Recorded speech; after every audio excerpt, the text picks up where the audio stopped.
إذا ابتعدت عنك المرأة رغم حبها الشديد ليك بالطريقة اللي أنا هقولك عليها دي، اعرف إن هي بتحبك وبجنون. هتقولي منين بتحبني ومنين تبعد عني؟ النهاردة في الفيديو ده هشرح لك حاجتين.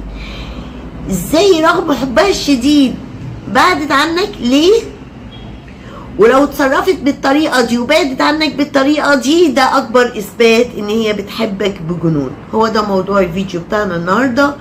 أتمنى لو أول مرة تشوف قناتي شرفني بالاشتراك في القناة، ولو عجبكم الفيديو واستفدتوا منكم دعموني باللايك. أنا بحبكم قوي وركزوا معايا واحدة واحدة. في الأول لازم نكون متفقين على حاجة مهمة جدا، إن المرأة قلب والرجل عقل. بمعنى ايه المرأة قلب؟ ان المرأة لما بتحب بكل وجدانها، بكل قلبها، بكل تفكيرها. بمجرد ان هي تحب بتبدأ سلسلة. استنى في المروحة، معلش مروحتي. تبدأ سلسلة غير منتهية من التضحيات والتنازلات والعطاء منها الغير منتهي. ورغم كل الحب ده بتلاقيها سابت الراجل اللي بتحبه، لكن سابته بطريقة بتدل على حبها ليه. طب هي ليه بتسيبه؟ لان رصيده عندها انتهى، مش حبها. الرصيد اللي في قلبها انتهى للاسباب اللي هقولها لك دلوقتي، لكن الحب ما انتهاش. والدليل الطريقة اللي بتسيبه فيها واللي بتعمله. هشرح لك كل ده. تمام؟ رصيدك امتى بيخلص عندها؟ لما تلاقي نفسها انه مفيش اي تقدير لحبها وتضحياتها اللي هي بتقدمها لك، ولا تقدير لمشاعرها، ولا عطائها وتفانيها في حبك، فبتوصل لحالة من اليأس. لما بتفقد الامل في ان هي تصلحك رغم محاولاتها المميتة في ان هي تحاول تصلح هذا الامر فيك، انك بس تشوفها، انك بس تحس هي بتعمل ايه. بتلاقيها في ليلة وضحاها قررت ان هي تسيبك. لما تلاقي الراجل ده دائم العبث بكرامتها وجرح كبريائها.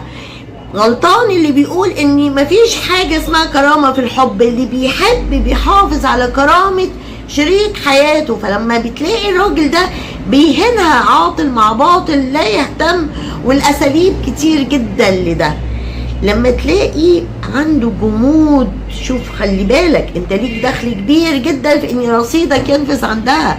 لما تلاقيك قاسي عليها، عندك جمود في مشاعرك، بتتلذذ باهمالك ليها، وحتى مش عايز تفهمها انت بتهملها ليه.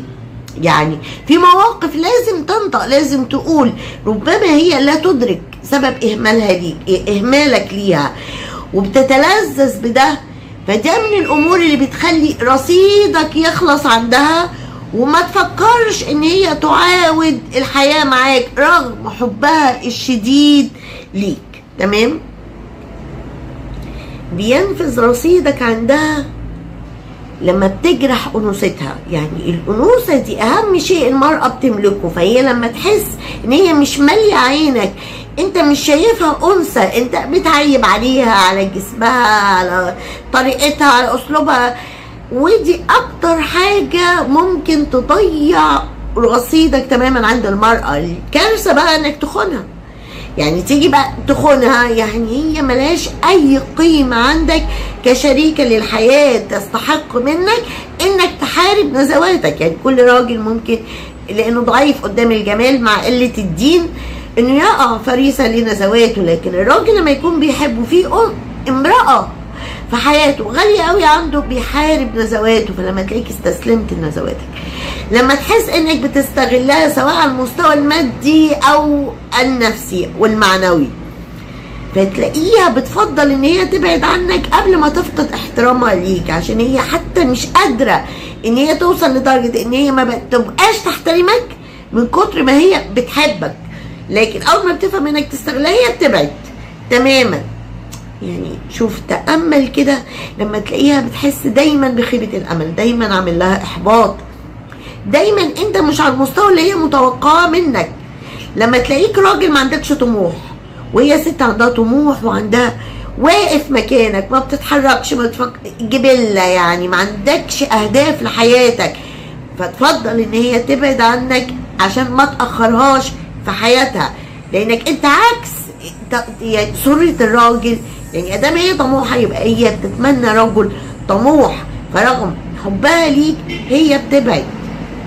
لما تكون مدمن كذب، كلنا ممكن نكذب، كذب حرام طبعا، بس في فرق بين بتكذب مضطر او بشكل طارئ وانك مدمن كذب، فانت بتفقد احترام، ما بتخليهاش حاسه بالامان معاك، هي مش فاهمه اللي انت بتقوله ده بجد ولا مش بجد.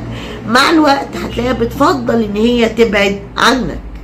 لما توصلها الحاله بقى ان هي ما بقتش حاسه ان ليها اي قيمه او وزن عندك، لا انت بتبقى فرحان لما هي بتنجح، ولا بتفرح ليها لما بتكون فرحانه، ولا لو هي بتمر بحزن بتشاركها احزانها، هي حاسه ان هي شريك ملهاش اي قيمه عندك، ومع ذلك هي بتحبك. لكن رصيدك خلص لكل اللي انا قلته ده، او حتى لو بعض اللي انا قلته ده كافي ان هو ينهي رصيدك، فبتفضل ان هي تبعد. لو بعدت بقى بالطريقه اللي انا هقول لك عليها دي، اعرف ان المراه دي بتحبك وبجنون. احنا في زمن اسود، والقوانين وثغرات القانون والبلطجه واساليب كتير جدا تمكن المراه في ان هي تاخد حقها واضعاف من الرجل. لما تلاقي المرأة دي في ايديها ان هي تأذيك وما اذتكش، تأذيك بمعنى ايه بقى؟ القايمة والمحاكم. انا ما بقولش ان ده مش حقها، ده حقها، لكن في ست حتى الحق ده ما بترضاش تعمله. ليه؟ مش قادرة تتخيل ان هي تحطك في الموقف ده، ان هي ولا نفقة ولا يعني يعني كل لقمة عيش اكلتوها مع بعض هي مش هاين عليها. اعرف ان تلك المرأة كانت بتحبك بجنون، لدرجة ان هي مش متخيلة ان هي تكون سبب لوجعك. مش معنى كده انه مش من حقها، ما انت ادام ما عندكش دم وما بتصرفش على اولادك، او مش بتقوم بالانفاق بما يجب، او انك خدت عفشها ورحت عطيته واحدة تانية او بعته، حقها تاخد ده، تمام. لكن الست حتى اللي ما بتعملش ده، اعرف ان حبها ليك واصل لدرجة الهوس، ان هي مش قادرة توجعك او تؤلمك بان هي تحطك في موقف زي ده، او ان هي بقى تلم عليها اهلها تلم عليك اهلها، يضربوك ويخليك توقع على ورقه، تتبع اي اسلوب من الاساليب اللي تؤدي بيك للاذى وتوجعك، او تروح شغلك وتفضحك هناك، والحاجات دي اللي احنا يوميا بنسمع عنها. لا، دي بعدت بمنتهى الرقي، بمنتهى الادب، بمنتهى الهدوء، وانت مهما افتريت عليها بتلاقيها ما بتديش رد الفعل اللي انت تستحقه. اعرف ان تلك المرأة بتحبك وبجنون، وانك خسرت خسارة كبيرة جدا، وعليك انك تعيد حساباتك. هو ده موضوع الفيديو بتاعنا النهاردة. اتمنى لو الفيديو فعلا افادك دعمني باللايك، اشترك في القناة، انا بحبكم قوي.